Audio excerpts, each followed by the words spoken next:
A segunda-feira, dia 12 de dezembro, vai ficar marcada como um dia em que o Brasil presenciou a maior sequência de absurdos já vista nesse país. É impressionante como os fatos acontecem mais claros do que a luz do dia e todos fingem estar tudo dentro do normal, do permitido pelas leis.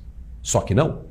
Nada do que foi visto é permitido pela lei. Mas e daí? Que se dane o que você pensa ou vai pensar. Quem vai levantar a voz? Quem vai reclamar? Foi dito algum tempo atrás por uma dessas autoridades imperativas que é só prender e multar, que a firula acaba na hora.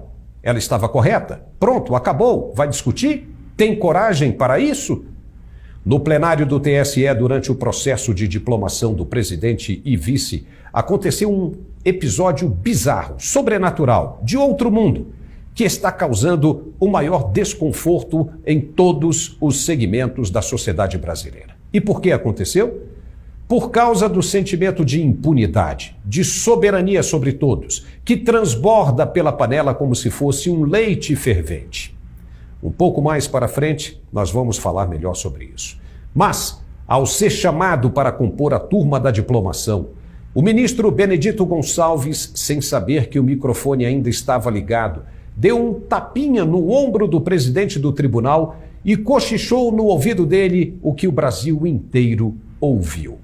Solicito que Suas Excelências, o senhor ministro Ricardo Lewandowski e ministro Benedito Gonçalves, solicito que conduzam ao plenário o excelentíssimo senhor presidente da República Federativa do Brasil eleito, Luiz Inácio Lula da Silva. Missão cumprida. Missão dada é missão cumprida, hein? Uou! Quem deu munição foi o próprio ministro Trapalhão, falastrão. Agora as análises estão sendo feitas em todos os lugares, Brasil afora. Cada um tem uma opinião sobre o ocorrido e os ministros não podem achar ruim. Todos nós sabemos o que significa essa expressão e sempre onde ela é usada, em que contexto é usada. Entendemos claramente que foi dada uma missão ao ministro corregedor pelo ministro superior. Essa missão, pelo que percebemos, terminaria com a diplomação do candidato eleito.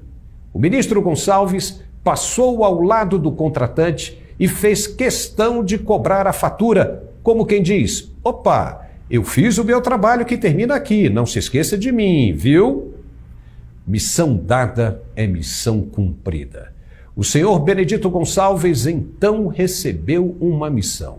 E qual foi? Ele tem a obrigação de vir a público e esclarecer. Mas de que adianta? Ele pode dizer o que quiser e vai ficar por isso mesmo. Vem de novo o "e daí, mané? Falei mesmo. Qual é o problema? Perdeu, não amola." Melhor você calar a boca e ir embora. Foi assim com o radiolão, o episódio das inserções de rádio que foram surrupiadas do candidato presidente. Foi assim com as imagens das viagens de Bolsonaro por Londres, Organização das Nações Unidas e até o 7 de setembro. Foi assim com as denúncias de anomalias das máquinas durante os 2 turnos do pleito de 2022. Foi assim com tudo, sempre, do começo ao fim. Foi essa a missão de conduzir o presidente diplomado, desde a decolagem até a aterrissagem, na cerimônia deste dia 12? É só uma pergunta. Enquanto um lado só fica falando de 4 linhas, o outro, ou melhor, os outros, trabalham apenas com uma linha, grossa, firme e destruidora. Eles pegam as 4 linhas do oponente, 2 em cada mão, abrem bem e metem a linha grossa com cerol no meio, arregaçando tudo pela frente e dando gargalhadas. Verdadeiramente é isso que acontece e me desculpem. Em que país se vive hoje e em que país se viverá amanhã? No de 4 linhas ou no de uma que arregaça tudo e faz o que quer? Para que servem as 4 linhas, sendo que a força está em uma apenas? Ninguém quer saber mais de ficar ouvindo essa baboseira. Um índio foi preso arbitrariamente em nome das 4 linhas. E o que está sendo feito agora por quem o incentivou a tomar as medidas que tomou? Esse povo está acreditando, sonhando em promessas, apostando na proposta das 4 linhas, tomando chuva, sol, sereno por mais de 40 dias, sendo chamado de covarde e golpista antidemocrático todos os dias. E para quê? Se as coisas não acontecerem logo do jeito que se espera, alguém terá de pagar por isso. Será considerado traidor da pátria, do povo, e vai se lascar merecidamente. Se não tiver bala na agulha para honrar o que está deixando a entender, melhor sair da moita e admitir logo o fracasso, que não tem força, que não pode fazer nada e entregar o povo à sua própria sorte. A paciência, seja lá de quem for, tem limites. O que não pode acontecer é ficar incentivando alguns a se machucarem, chegando ao ponto do que vimos na noite de segunda-feira em Brasília, enquanto se come e se bebe coisas finas embaixo de sombra fresca. Não. Pare com isso, já deu. A hora agora é de decisões. No tumulto de Brasília, o Brasil presenciou o que pode ser o pavio aceso desse barril de pólvora que apenas começou a estourar. Obviamente que a confusão não iniciou pelos manifestantes pacifistas. Todo mundo já sabe que a desordem partiu de pessoas infiltradas que querem tumultuar o processo para que se justifiquem tomadas mais drásticas de decisões. Os manifestantes já deram provas por mais de 40 dias que não querem confusão. Eles se concentram em frente aos quartéis com suas famílias, crianças e idosos. Violência é praticada por milícias, grupos organizados de criminosos, não por pessoas de bem, que sabem das consequências e não estão dispostas a botar tudo a perder.